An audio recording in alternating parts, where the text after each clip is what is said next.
Helai hian truck vai motor tang le ani nom khop ani helai kong hi helai hian khuar koi diak em mai ama tilai hian JCB hian anor chuakin anuk chuak thira khi lama hian motor latang nual boka hemi thanga hian khuar zet mai tui malpui thleng kan dai na khom boka ni helai liep pui le kol kulingkar ko a hian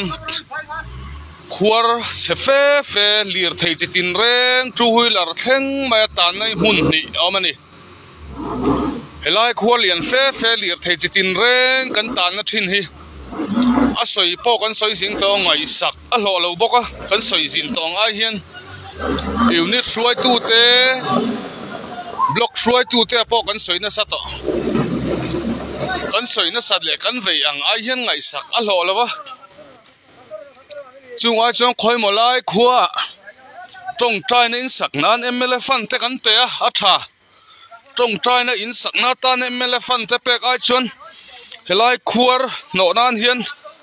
minon ti ma sak sela bial chu mi pui ta hian kan tang kai pui jok fe don ani chu wang chon helai min ngai tu sak thei tu bial tu MLA kan mamo khop mai a khamina kham om lu tu mun daga po khuar tam tak chu om motor tluk hlau om na po om thu ani amar sa chung te chu kan kal pelin kan kal kan mai anga ma kan ngai du lo luya tu na mi hele athang loka heta tanga metar zawela khuar oma thu po tang chumi po kan ngai sak lei thei lo kan ti lei thei lawa atiang ringot thi chu azia lo deu chu ni helai khuar mi hi min siam that selak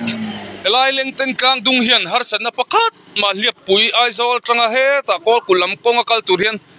har sana kan nei don lo chu min riat sakte se kan MLA le kan sarkar po hian a khamina khamom lu tuk to helai kan tan na hi a tha ai na rei to thani don kan tang to heng la hian azia lo le tuk ve de ubok chu ni a khamom khom mai thu nei tu thil ti thei tan chon ngai sak kan ngai ani